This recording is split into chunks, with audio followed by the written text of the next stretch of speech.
Hi boys and girls, I hope you're doing fine at the moment. This is another one of our jam sessions because we're not back obviously in our church building with us.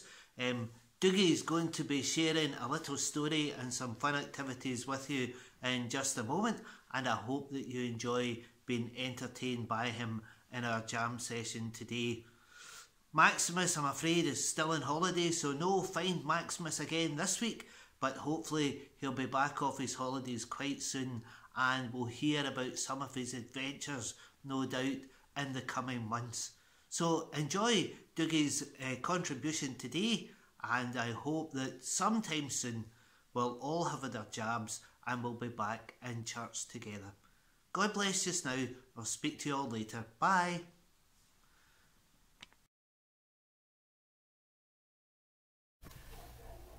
Well, good morning everyone, it's great to see you.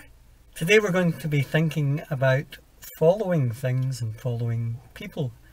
And the other day I was out driving in the car and there was an accident just in front of me at the roundabout, and it got me thinking about the fact that there are signs that we follow on the roads to help keep us all safe, whether we are driving a car, whether we're out walking, or maybe if we're on our bikes as well. So I've got some road signs to show you and see if you know what they mean. Couple with some bikes on them.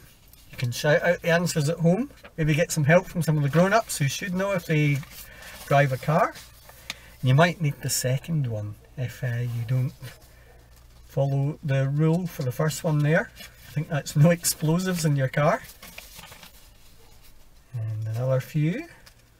Signs that give us information. Some of our signs warn us about stuff. But these are all there so that if we follow the signs and if we follow the rules of the road, we should all be safe. Now, when I started driving, I often get lost because in those days, in the days before sat-nav, I would have to follow a map, and I was often terrible at following a map and often late because I get lost because I couldn't follow a map. So these have improved my skills at getting to places on time immeasurably.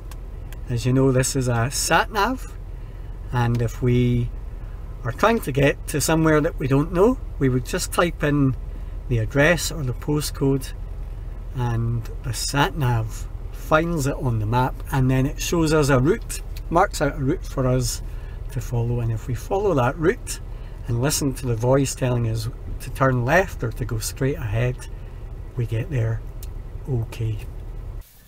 So we thought a wee bit about how we've got road signs to keep us all safe on the road. We've also thought about how sat-navs and maps can help us follow a path to get to the right place.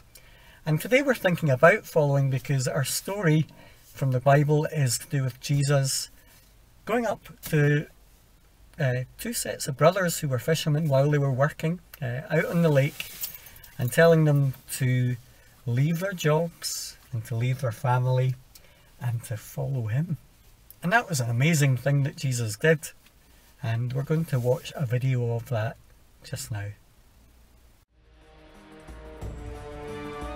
As Jesus was walking along the shore of Lake Galilee, he saw Simon and his brother Andrew. They were fishermen and were casting their nets into the lake. Jesus said to them, "Come with me. I'll teach you how to bring in people instead of fish." At once the two brothers dropped their nets and went with him. Jesus walked on and soon saw James and John, the sons of Zebedee. They were in a boat mending their nets. At once Jesus asked them to come with him. They left their father in the boat with the hired workers and went with him.